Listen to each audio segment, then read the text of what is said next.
C'est pas souvent dans votre vie que vous allez avoir l'opportunité de dire que vous avez un nouveau film Star Wars préféré.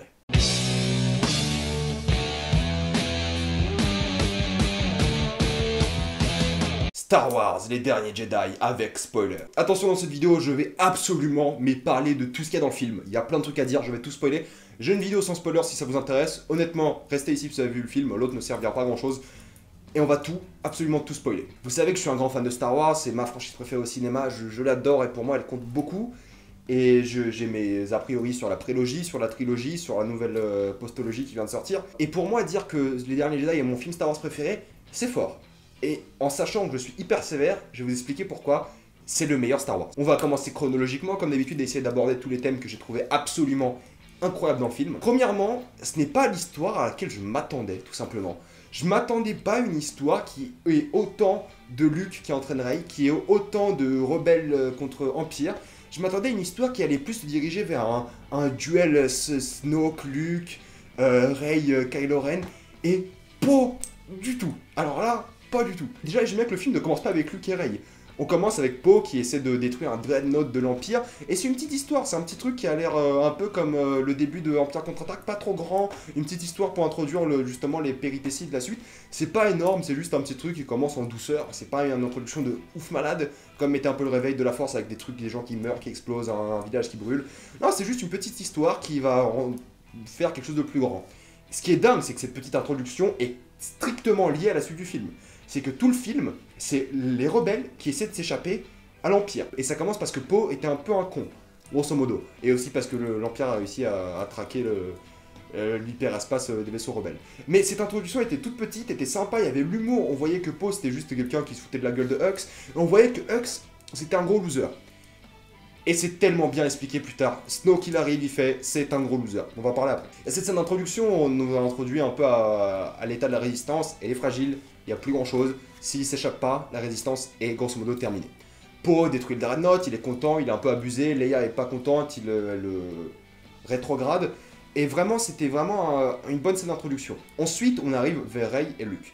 Luke, meilleure réaction ever, voit le sabre, il balance.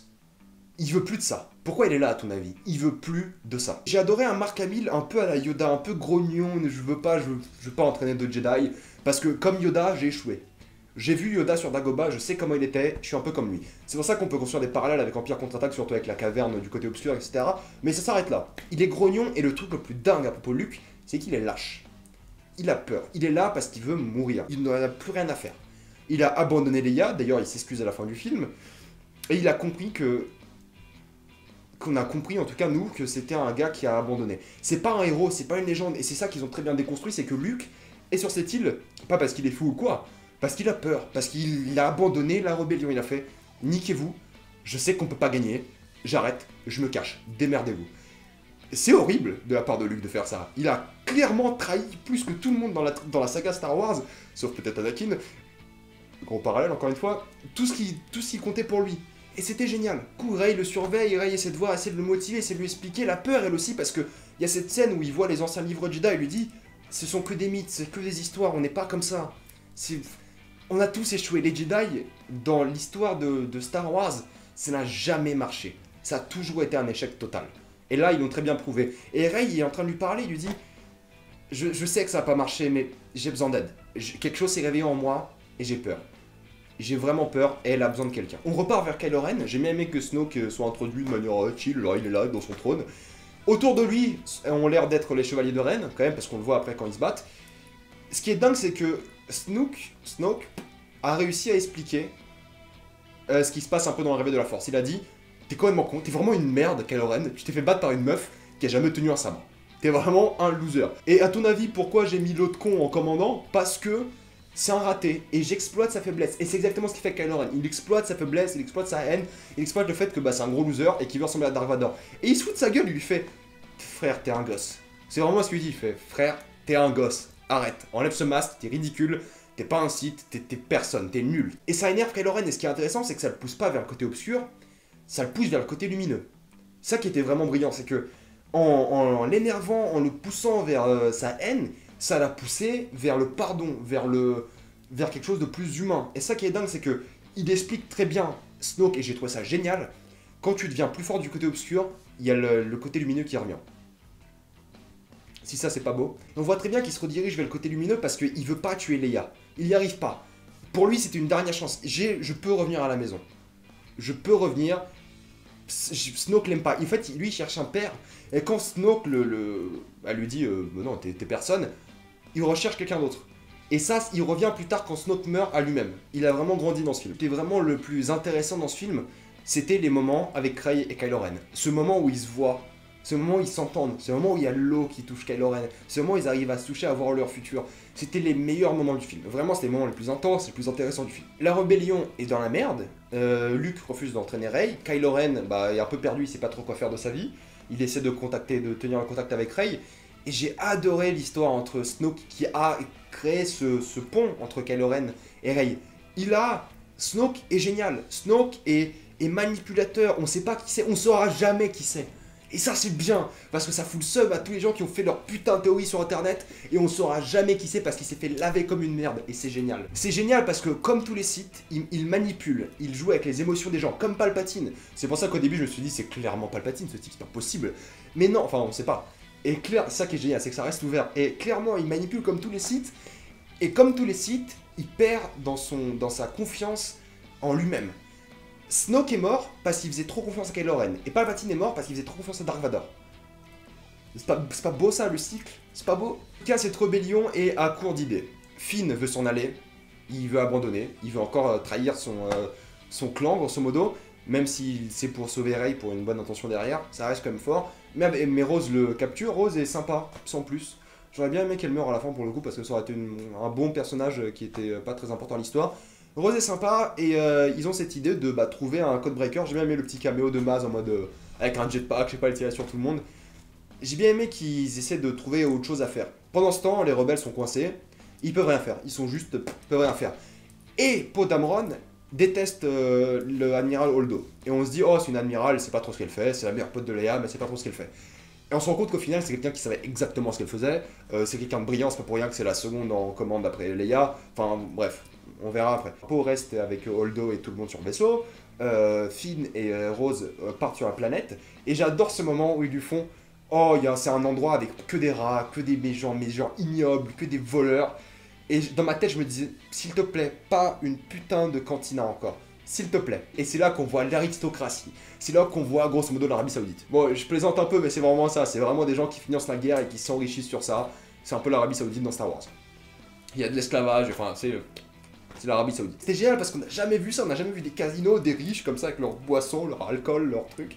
C'était vraiment hyper surprenant, c'était intéressant de voir ce nouveau univers du point de vue Star Wars. C'est pas une cantine avec de la musique, là il y avait une ambiance hyper sympa, du casino, ça faisait un peu Frank Sinatra, années 50, tout ça, c'était vraiment très original et très intéressant. Et j'ai bien aimé les interactions avec Rose qui lui explique, ces gens-là, ils ont trop d'argent parce que c'est la guerre, et ils profitent de la guerre. Et quand ils trouvent pas leur hacker en gros, ils tombent en prison parce qu'ils se sont mal garés sur la plage, grosso modo, et qu'ils venaient là sans payer probablement. Ils se mettent en prison et là ils croisent Benicio del Toro qui va leur expliquer comment ça marche. De l'autre côté, Rey et Kylo Ren continuent de discuter, ils parlent, ils communiquent. Luke décide, avec tant bien de mal, d'entraîner Rey parce que il se sentait un peu coupable, il a vu quelque chose il a vu qu'il avait pas trop le choix. Il commence à l'entraîner, il commence à lui expliquer, et dès le début, ils arrêtent l'entraînement. Il lui dit, concentre-toi, ressens-le. Et Rey, elle est concentrée, elle voit la lumière, elle voit les vagues, elle voit la vie, la mort, et elle voit l'obscurité. Et elle y va. Parce que Rey, c'est quelqu'un qui est perdu, elle demande de l'aide. Et quand elle voit quelque chose qui l'appelle, qui lui dit, viens, tu seras bien avec moi, l'obscurité, elle y va. Elle n'hésite pas parce que c'est pour elle, c'est la seule raison, c'est le seul moyen de bien, d'être, je sais pas, d'avoir un parent, d'avoir quelque chose pour elle, de se reconnaître. Luke ne veut pas d'elle parce qu'il fait t'as même pas essayé de lutter contre l'obscurité, notre entraînement est grosso modo fini. Il voit que Rey s'entraîne avec son sabre, elle essaye, elle découpe complètement ce rocher, d'ailleurs les petits gardiens là, de l'île, c'était hyper drôle, super divertissant. C'était vraiment hyper sympa, même les porcs, je les ai trouvés sympas et sans plus. Enfin, il y avait quelque chose. Quand Chewbacca d'ailleurs mange le porc, c'était hilarant, il est comme ça en mode... Et le porc avec ses gros yeux, le regarde, c'est...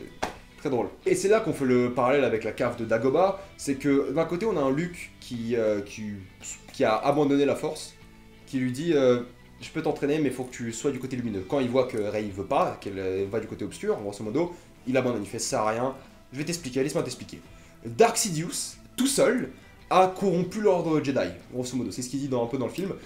Ils acceptent que la prélogie a existé, ce qui est un peu intéressant de la part de Disney. Ils acceptent qu'elle a existé, il a accepté que Dark Sidious a complètement corrompu tout le monde. Et qu'il a tout seul détruit la République et grosso modo instauré l'Empire. C'était intéressant qu'ils acceptent ça et qu'ils en parlent. Il a toujours dit les Jedi n'ont jamais amené l'ordre. C'est des histoires. On a toujours échoué.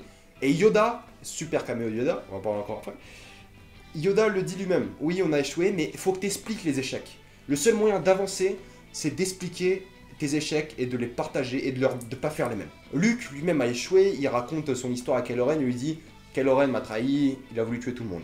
Kylo Ren, lui, de son côté, j'adore cette scène où il est torse nu parce qu'on voit qu'il a quand même il a participé à des guerres, il est blessé, il a des cicatrices sur l'épaule et sur le torse, a quand même vécu ça différemment. Il s'est senti trahi par Luke. Parce que Luke pensait que son cœur était corrompu par Snoke. On sait pas trop d'où Snoke est sorti dans cette histoire, c'est là que j'ai un peu du mal. On sait pas qui il était, d'où il est venu, est-ce qu'il était avec l'académie de Luke, enfin, on sait rien. Ce qu'on sait, c'est que la vision de Rey dans le réveil de la Force était pas bonne, quand il voit Kylo Ren avec les Chevaliers de Ren. Donc est-ce qu'on peut se poser la question, est-ce que Rian Johnson a corrigé cette erreur, ou est-ce que c'était pas une erreur, elle s'était prévue depuis le début, et qu'il a pas vu ce qu'il fallait? Mais si c'était le cas, ils ont bien adapté, ils ont bien géré ce problème. On découvre que Kylo Ren s'est senti trahi par Luke, et c'est ce qui l'a poussé au côté obscur, et non pas Snoke. On découvre que Luke s'est senti mal parce qu'il allait tuer Kylo Ren, enfin Ben Solo, parce qu'il a senti une lueur de côté obscur, et quiproquo MDR, ce qui se passe c'est qu'il avait son sabre allumé quand Kylo Ren s'est réveillé, et du coup il s'est senti trahi. Ça arrive à tout le monde, il n'y a plus d'explication à partir de ce stade, et je trouve ça génial. Et Rey qui est en mode, putain mais je fais quoi? Et Rey, je sais pas quoi faire. J'ai appris que toi, la légende Luke Skywalker, qui était le plus grand Jedi de tous les temps, toi, tu es la chose la plus importante dans l'histoire de la rébellion. Au fait, t'es personne. T'es un mythe. Et il le dit, je suis une légende, mais je suis qu'une légende. Je suis pas ce que vous voulez. Je suis pas ce spark, cette étincelle d'espoir pour la rébellion. Et Rey décide, bah, si toi tu l'es pas, je vais rechercher le gars qu'il est. Et c'est Kylo Ren. De l'autre côté, on va parler de la scène avec Rose et Finn que j'ai pas aimé. C'était la scène avec les, je sais pas, les girafes bizarres. C'est la seule scène que je pas dans mes films, j'ai trouvé que la CGI était pas trop bien faite, j'ai trouvé que la scène n'est pas très entraînante. Je sais pas à quoi elle sert en fait, j'ai trouvé que c'était le seul moment où c'était mou dans le film, où c'était vous ralentissez le rythme, il fallait pas. Vous auriez pu couper cette scène, dire qu'ils ont trouvé Benicio del Toro dans la prison, retourner avec ça avec lui et voilà. Là c'était pas. Je sais pas, ou faire une sorte de problème différemment parce que j'étais pas dans le délire. On n'était pas, je sais pas, ces girafes bizarres étaient juste pas convaincantes, la scène était pas intéressante, enfin, il se passait rien, il y avait pas d'action de la part des personnages, c'était juste eux qui... Enfin, c'est pas comme s'ils contrôlaient les girafes, il y avait vraiment rien, c'était juste pour faire joli. C'était vraiment, ça faisait prélogie, en fait, pour le coup. Parce que ça servait à rien, c'était juste pour faire joli et ça m'a un peu dérangé. Mais Benicio del Toro, j'adorais le personnage, il arrive, il les sauve et il repart en vaisseau. Je sais pas si j'oublie des trucs, mais j'ai l'impression de me rappeler d'à peu près tout ce qui se passe dans le film. Vraiment, c'est rarement le cas que j'ai une aussi bonne mémoire quand je parle d'un film en spoiler. Mais pour l'instant, j'ai l'impression d'être plus ou moins bien. Rey arrive dans le vaisseau de Kylo Ren l'accueille, l'emmène chez Snoke. On a cette scène qui ressemble un peu au Retour du Jedi avec Rey qui est comme ça derrière, il lui dit « T'as encore du conflit à l'intérieur » comme Luke qui parle à Vador dans Retour du Jedi. Et c'est bien le parallèle, c'est que, en fait, Luke, il y a deux personnes. Luke, dans les derniers Jedi, il est symbolisé par Rey et Kylo Ren. Kylo Ren, c'est la partie obscure de Luke, Rey, c'est la partie lumineuse. Et on voit que les deux ont un peu de lumière, un peu d'obscurité. Et si le mélange des deux, c'est un peu Luke. Ça qui est génial, c'est que c'est une bonne analogie pour Luke lui-même. C'est qu'il voit, c'est pour ça que je pense qu'il revient. Et d'ailleurs, il revient parce qu'on a vu son vaisseau dans l'eau, même si c'est pas vraiment pour ça. Ça qui était génial, du excellent foreshadowing, on va en parler encore après. On a donc Rey et Kylo Ren qui représentent Luke en lui-même. C'est un peu yin et yang, chacun a de l'obscurité et de la lumière. Et les deux sont une sorte de mélange neutre qui arrive pas trop à se trouver sa place dans le monde. Elle arrive chez Snoke. Ce que j'adore chez Snoke, c'est que même avant, avec Kylo Ren, il lui faut un petit coup d'éclair. Il fait « Mais frère, t'es une merde. Tu te prends pour qui là? Oh, franchement. » Et là, Snoke, c'est pareil. Il maîtrise Rey d'un bout à l'autre. Il bouge même pas sa main. Vraiment. Et il est en mode « Ouais, viens là, rapproche-toi, tu me fais chier. Vas-y, ouais, je vais te tuer, je vais te dire ce que j'ai fait. » Et il est manipulateur. J'adore Snoke. Il est manipulateur, il est arrogant, c'est un vrai Sith, comme Palpatine. C'est pour ça qu'il me fait beaucoup penser à Palpatine. Et c'est pour ça que je me dis que ça pourrait être lui. Arrêtez avec la théorie. En fait, on s'en fout, c'est pas important qui c'est. J'adorais le moment où Rey tire le sabre. Et là, il y a Snoke qui le ramène, lui fout un coup sur la tête et le reprend. Et l'utilisation de ce sabre, c'est là qu'on a de l'excellent foreshadowing. c'est que, Foreshadow X-Wing même, oh j'ai envie de me tuer pour ces blagues, mais c'est important, c'est que dans son arrogance, Snoke pensait que Kylo Ren allait achever Rey, après qu'il ait pompé toutes les informations et la localisation de Luke. Il pensait qu'il allait achever Rey parce qu'il avait trop confiance en lui. Et je parlais avec un pote hier, avant qu'on regarde Star Wars, et je lui disais, je trouve ça vraiment dommage qu'on n'ait pas eu un film Star Wars où ils utilisent les sabres sans les tenir en main, où ils les allument de loin, parce que ça serait génial comme idée. Et je pensais jusqu'au dernier moment qu'ils allaient pas tuer Snoke, parce que il y a Kylo Ren qui bouge sa main, je pensais qu'il allait se faire cramer par Snoke. Et c'est là que il allume le sabre, et ça découpe Snoke, tire le sabre, et il rattrape, Rey rattrape le sabre. C'était brillant parce que dans son arrogance, il a pas remarqué le conflit, enfin même pas du conflit, il voulait juste tuer Kylo, il voulait juste tuer Snoke parce qu'il pouvait, il avait l'opportunité. Et enfin, il y avait un peu de conflit aussi. Mais il était tellement arrogant quand il s'est dit, mon plan a tellement bien marché qu'il va tuer Rey, j'ai le sabre de Luke et tout va bien se passer. Snoke meurt, ce qui m'a brain, je pensais que ça allait être le méchant de la trilogie, mais en fait le méchant de la trilogie, c'est bel et bien Kylo Ren. Et tout ce qui suit ensuite, j'en avais des frissons pendant 5 minutes. On a ce moment avec Rey et Kylo Ren qui affrontent ce qui a l'air d'être les Chevaliers de Ren, et c'était super entraînant, c'était hyper bien filmé, les couleurs étaient magnifiques, il n'y avait rien à dire, l'une des meilleures scènes de tout Star Wars, la mort de Snoke, etc. Enfin, Snoke était tellement bien introduit, le conflit entre Kylo Ren et Rey tellement bien introduit que la conclusion de ce trio-là était splendide. Luke est toujours sur son île, il se passe rien. La résistance a échoué. J'ai oublié de parler d'un truc, à la mort de Leia. J'ai trouvé ça génial qu'ils aient accepté le fait que Leia a quand même des pouvoirs de la force. Que Luke a quand même un peu entraîné Leia. C'est fortement sous-entendu parce qu'il revient en mode j'étais dans l'espace, je m'en fous, je suis une Jedi quand même, je suis une Skywalker. J'ai beaucoup aimé ça, j'en ai pas parlé, mais c'était un peu bizarre, c'était surprenant, la manière dont c'était filmé, mais j'ai adoré ça, c'était vraiment super... parce que ça semblerait logique qu'il entraîne aussi Leia, pourquoi Leia elle voudrait pas de super pouvoirs? Ça serait con. Du coup j'ai bien aimé ça, qu'elle revienne. Je sais pas comment ils vont faire pour la suite, parce que du coup il y avait un moment, un excellent hommage aussi à Leia, enfin à Carrie Fisher, je sais pas comment ils vont faire pour la suite, parce que clairement, elle avait un rôle hyper important pour la suite. C'est clair. En tout cas, on revient à Benicio del Toro et tout le monde. Ils ont trouvé un gars par hasard par là. Pourquoi pas? Il explique à Finn et Rose qu'en fait, regarde, ces gens-là, ils vendent des armes à l'Empire et à la Résistance. Donc, arrête de penser que c'est que la Résistance qui est mauvaise, que la Résistance qui est bonne et que l'Empire qui est mauvais. C'est plus compliqué que ça. J'adorais cette nuance. Et ça marche bien avec la nuance de la mutinerie. Parce que Poe en a marre, c'est quelqu'un qui n'hésite pas, qui est impulsif. Il fait non, c'est bon, on occupe de ça. Alors que Holdo avait un plan. Holdo avait une idée et elle était pas conne. C'était quelqu'un d'important dans la résistance quand même. Mais Poe fait un coup d'état en gros, mutinerie, il prend le contrôle et il a absolument tort. Donc on voit bien que dans les deux côtés on a de la mutinerie et il y a un beau parallèle entre l'Empire et la résistance. Revenons à Kylo Ren et Rey, il bute les Chevaliers de Ren. Il y a ce super bon moment où Kylo Ren lui dit écoute, là on est à un stade où j'ai besoin de toi, t'as besoin de moi, on peut s'entraider. On est les mêmes. On est vraiment les mêmes, sauf que toi, tu es né de la lumière, moi de l'obscurité. Et ce moment où il tend la main, c'était... D'un côté, je me suis dit, tu sais quoi, tu pourrais le faire. Tu pourrais rejoindre, tu pourrais faire quelque chose. Vraiment, ça aurait pu être quelque chose d'important. Et c'est là que lui joue complètement la case émotion, comme un vrai Sith, il manipule. C'est pour ça qu'au final, Kylo Ren, c'est bel et bien un méchant. C'est qu'il dit, c'est qui tes parents?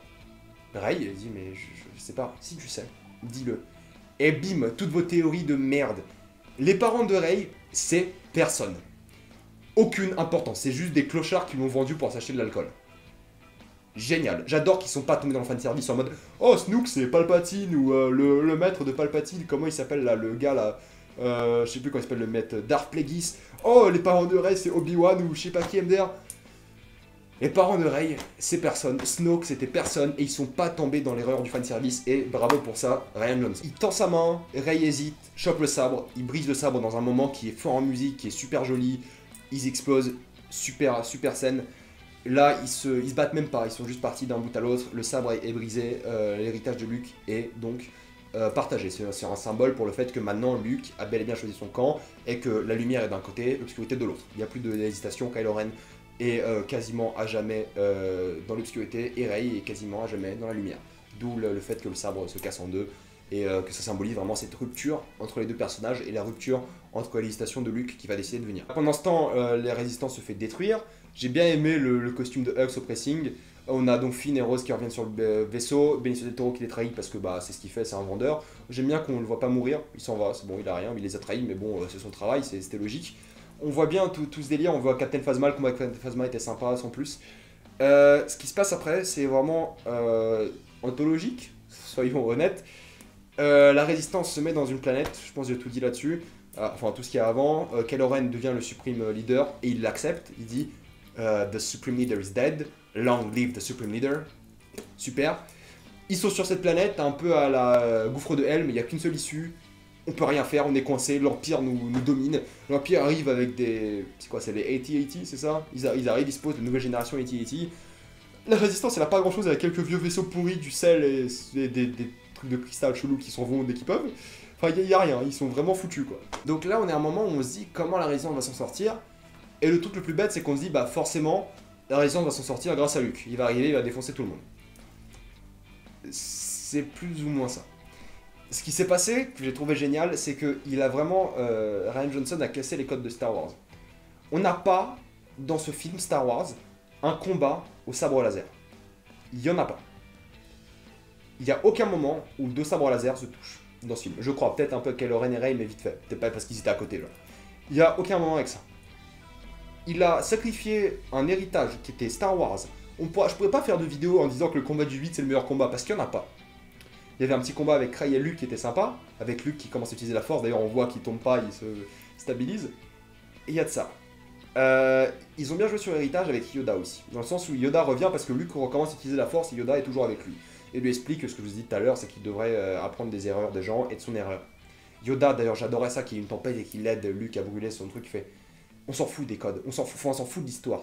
Enfin, pas on s'en fout de l'histoire, on s'en fout de la tradition. Tiens, continue, fais ce qu'on devait faire. Et c'est ce qu'il fait. Je suis un peu déçu de ne pas avoir eu de caméo d'Obi-Wan. Ça aurait fait trop, je suis d'accord. Mais je suis un peu déçu quand même. J'espère qu'ils vont expliquer dans le film Obi-Wan, ça m'étonnerait. Mais je suis un peu déçu de ce point de vue-là. Ce qui se passe après sur la bataille de... Je sais pas comment s'appelle cette planète. Cette bataille est sûrement l'une des meilleures de la saga Star Wars. Ou dans le sens où c'est pas vraiment une bataille. Il y a rien. Donc la résistance est au fin fond du trou, sans mauvais jeu de mots. L'Empire est là avec tout ce qui... Il domine tout. Finn essaie de se sacrifier un moment, il se fait sauver par Rose. Super en émotion, super musique, super mise en scène sur toute cette scène. Ce qui nous intéresse, nous, c'est l'arrivée de Luke. Ce qui est génial avec le foreshadowing, c'est qu'on voit le vaisseau de Luke dans l'eau. On se dit, oh, comme Yoda, il va le choper dans l'eau, il va venir les aider. C'est ce qu'on s'est tous dit. Mais dès que Luke arrive, il y a un truc qui est bizarre. On n'a pas vraiment l'impression qu'il est là. J'ai trouvé que son apparition était déjà d'où il sort, de une. Il vient de nulle part, on n'a pas entendu son vaisseau arriver, personne nous l'a... Voilà quoi. Rien de spécial, il n'était pas dans le faucon parce que le faucon est parti avant, tout ça. Je sais pas par contre où a traîné le faucon, après qu'il a ramené Rey, je sais pas il se baladait où, devait rester dans le... J'en sais, j'ai aucune idée où il était. Ce qui s'est passé c'est que Luke arrive, il dit à Leia, super hommage à Carrie Fisher, tous ceux qui sont partis restent avec toi. C'était hyper émouvant, c'est touchant. Il lui donne le truc de Han, enfin il lui donne pas parce qu'il est pas là, mais le message était là, il était très fort. C'était un hommage à Carrie Fisher et un hommage à Luke qui va bientôt s'en aller. Et tout était comme il fallait. Luke arrive, ouvre la porte, il avance. Il se dit voilà, c'est maintenant ou jamais. Kylo Ren, il dit déglinguez-le, mettez tout ce que vous avez, genre. Tout explose, même Hux s'énerve, il fait arrêter ça, rien, il est mort à tous les coups là. Luke arrive, il fait. D'ailleurs, il y a beaucoup d'humour dans Star Wars. N'oubliez pas, parce qu'il y a plein de scènes drôles dans ce film. Même surtout au début. C'est un film, Star Wars a toujours été drôle. N'oubliez pas. N'oubliez pas qu'il y a toujours de l'humour dans Star Wars. Les gens ils vont se plaindre, ils font comme Marvel, il y a de l'humour et tout. Star Wars, ça a toujours eu de l'humour. Donc déconnez pas avec ça, c'est important. Kylo Ren descend, il fait je vais t'éclater. Je vais en finir. Rey était dans le Faucon Millennium, elle cherchait une sortie, elle utilise pour la première fois pour de vrai vraiment la force et elle sauve tout le monde. Et cette confrontation avec Kylo Ren et Luke était tellement forte en émotion. Après que j'ai versé une larme quand Luke a dit à Carrie Fisher que ceux qui nous ont quittés seront toujours avec nous. Il arrive. Il regarde Kylo Ren, il lui fait tu sais que si tu me tues, je serai encore là avec toi quoi. Et ce qui est dingue, c'est que Luke, on voit tellement qu'il a appris d'Obi-Wan et de Yoda. Tout ce qu'il apprend à Rey, tout ce qu'il apprend à tout le monde, à lui-même, c'est des conseils d'Obi-Wan et de Yoda. Quand il explique à Rey ce que c'est la force, c'est la définition quasiment que donne Obi-Wan dans le 4. Donc c'est entre hommage, entre logique scénaristique de continuité et nouvelle trilogie. C'est un film qui est absolument original. Kylo Ren l'attaque, à aucun moment Luke se fait toucher. Il fait même un truc à la Neo, enfin, il esquive tout, il est hyper agile. Et il joue très défensif, et c'était moi, j'attendais qu'ils se battent, mais... Je suis pas frustré, c'est ça qui est bien, c'est que j'attendais qu'ils se battent, mais c'était logique qu'ils se battent pas. Et ils se battent pas, et il esquive, il est à l'aise. Kylo Ren, Luke lui dit, vas-y, si t'as besoin de me tuer, vas-y. Il est en train de gagner du temps pour les autres s'en vont. Et il lui fait genre, la résistance, enfin Kylo Ren dit la résistance est terminée, est finie, la guerre est finie, tu es fini. Et il lui fait tout ce que t'as dit dans cette phrase est faux, comme il a dit à Rey. Enfin, le parallèle dans ce film est très très fort, et c'est ça qui marche très bien, c'est que c'est un cycle qui se répète, mais de la meilleure manière possible, et sans être répétitif et pas original. Luke se fait trancher, rien ne se passe, on voit Luke sur une falaise, il était jamais parti, et là j'étais tellement ému, mais extrêmement ému, parce que on voit les deux soleils qui apparaissent, et Binary Sunset qui passe, comme au moment où Luke était sur Un Nouvel Espoir, et pour moi c'était la conclusion parfaite pour le personnage de Luke. Vraiment, absolument parfaite. Je crois que c'est ma scène préférée dans tout Star Wars. C'était tellement fort, tellement impressionnant, tellement inattendu que ça m'a laissé sur le cul.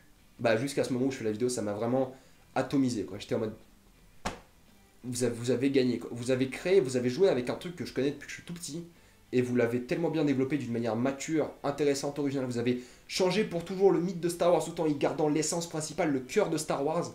Et vous avez fait un film qui est putain de magistral. Il n'est pas parfait, bien sûr, il y a quelques scènes, vous dites l'Empire, on a un peu du mal à voir qui sont trop forts. Il y a la scène avec Finn qui m'a dérangé. La scène avec la caverne que j'ai trouvé intéressante, mais que j'aurais mis un peu plus aboutie, pour le coup. Vous savez, quand Rey est dans la caverne, il se passe pas grand chose. Mais les scènes avec Rey, avec Finn, la relation avec Luke, la fin, enfin. C'est un film qui est grandiose. Et la fin avec la bague du gosse, il me faut cette bague d'ailleurs, si vous l'avez, ou si vous voyez où je peux l'acheter, il me la faut tout de suite. Je la veux, absolument. On voit que c'était quelque chose qui était... on voit que c'est en fait... C'est là que j'ai l'impression que Star Wars a revis. J'ai toujours eu peur que la magie Star Wars s'estompe et qu'on reparte pas. Et là, les derniers Jedi, je suis archi ému, je vais pleurer. Là. Les derniers Jedi, c'est un film qui est tellement fort en émotion, qui est tellement fort dans le fait que c'est de la magie Star Wars, c'est ce qu'on aime. Il a très bien compris ce que c'était, c'est que ça pourrait pas être un meilleur hommage et un meilleur film tout court qu'on a eu dans une saga Star Wars. C'est le 9e, 9e film Star Wars, et c'est incroyable qu'après 9 films, on ait un film qui est aussi bon en qualité. Rian Johnson, putain de chapeau, genre.